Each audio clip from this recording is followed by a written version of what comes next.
Songs and stories with Steve Roby. All about artists on Hawaii. Learn about the music and backstory on Songs and Stories.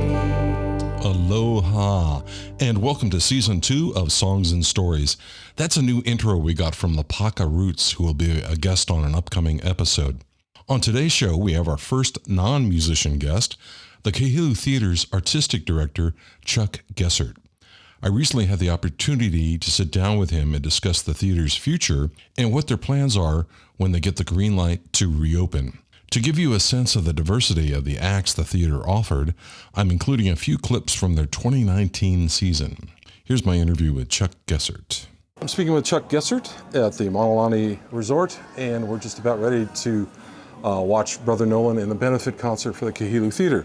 Since the Kahilu Theatre shut down in mid-March, which seems like years ago due to the pandemic, what's the theater been doing to stay in touch with the community? That's a great question. We are such a community gathering place, and that's really our mission is, where arts, entertainment, and education thrive, and we seek to inspire the community by gathering them, in one place. And so we've been unable to do that since the pandemic hit. So one of the things we've been doing is preparing the theater for the future, and that has been taking place on a number of fronts.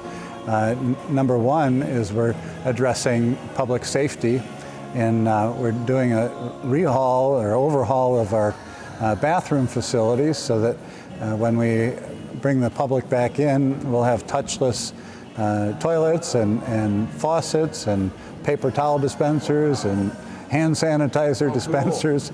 That thankfully we had just gotten some money from the state that we had applied for 3 years ago for capital improvements. So we're able to retrofit our restroom facilities. Oh, nice. One of the things we're looking forward to is opening up hopefully sometime in the fall in a social distance model and having maybe 50 to 99 people in our main theater. Oh, really? Socially distanced. Roping off rows or something? Right. We would have every other row gives us 6 feet, and then 4 empty seats in between other people gives us another 6 feet. So comfortably we could fit 50 to 99 people in the theater. And we've invested in 4 video cameras that are pan, tilt, zoom. Nice. So we're hoping to offer a live experience for video streaming, and then also archive the concerts so that we can share revenue with the artist. Even though we can only put 50 people in the seats, we can share revenue streaming with the artists. And then also, we're looking forward to opening up our market, to the entire world. We're looking at primarily focusing on Hawaiian culture and music. We feel that is, a niche that we can make much more than a niche. And what we're big picture looking at is identifying up-and-coming artists as well as some of our traditional favorites, and helping them promote themselves all over the world. And when you look at our maximum capacity at the theater is 484 before the pandemic.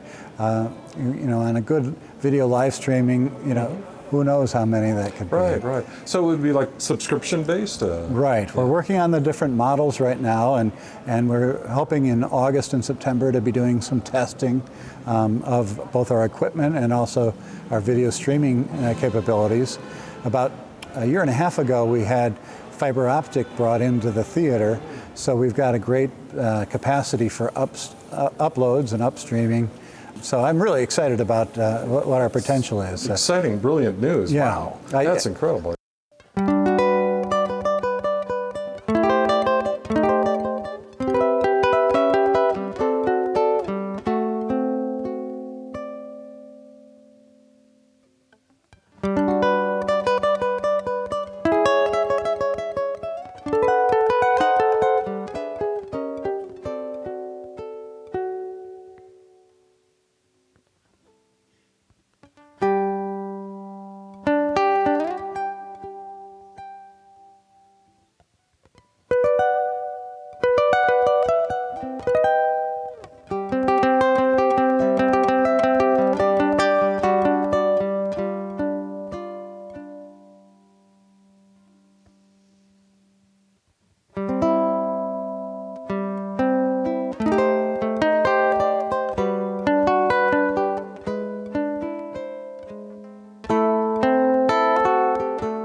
Hey, I'm Justine. I'm Eric. I'm Laura. And we're KOA. You're listening to Songs and Stories With Steve Roby. If you like Big Island punk rock, check us out on Facebook, Instagram. Spotify, or wherever you stream. That's Cause of Affliction. like Kau with a Z. Kauz of Affliction, baby.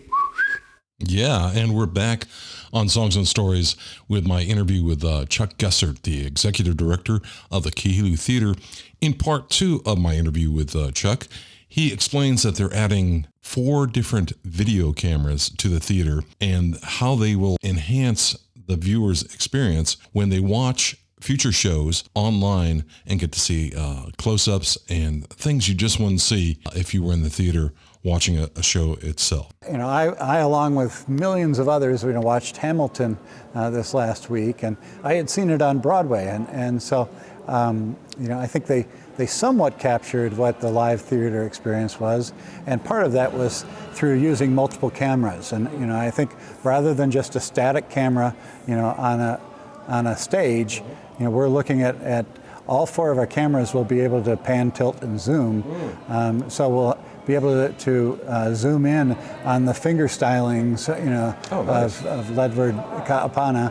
And, that the regular audience member wouldn't see. Exactly. Sitting in the seat, yeah. Right.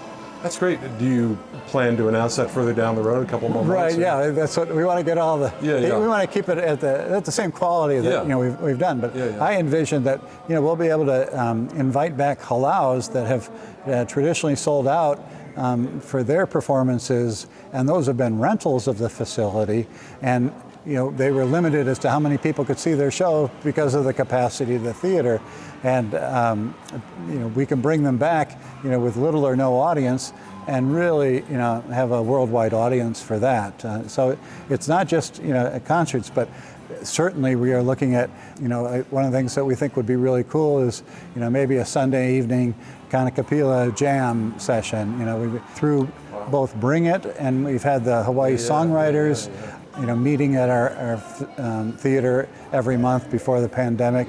Also with the great musicians that they bring in at Big Island Brew House and Redwater Cafe and Gertrude's. That's wonderful news. I think we can highlight acts that wouldn't normally fill our theater, but are well worth developing that talent. And also, when all is said and done, I'm hoping that we can present the artist with high quality, high definition video that then they can use for promotional videos to sell themselves to performing arts presenters, not only on the mainland, but all over the world.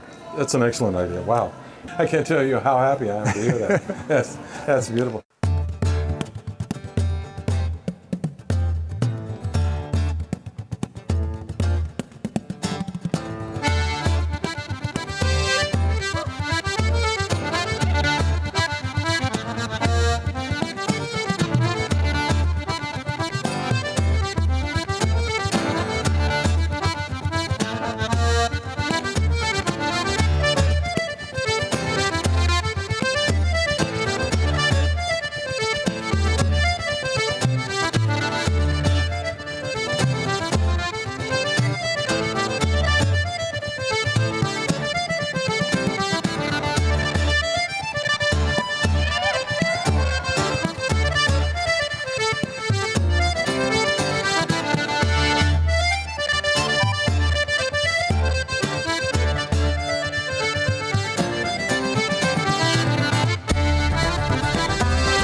Don May coming to you from the Big Island of Hawaii.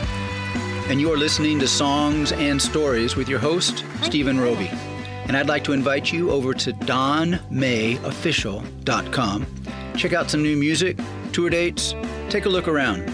We're making some great Americana music right here on the Big Island. Come check it out. I hope to see you there. Here's part 3 of my interview with Chuck Gessert. So the theater could sustain itself until, say, major acts come back maybe next year or something like that with this platform? Well, that's what, we're looking at, we're in a different world. Yeah. And the models we've run, if people are willing to spend $20 on a live stream ticket, and let's say, in our market, just in the Hawaii time zone, if we can get 1,000 people to do that, then if we do 2 concerts a month, of that volume, then we can pay the bills. Really, yeah. That'll build your brand too. Right, exactly. Let's talk about today's concert with Brother Nolan and the one that follows next week with Mark Yamanaka.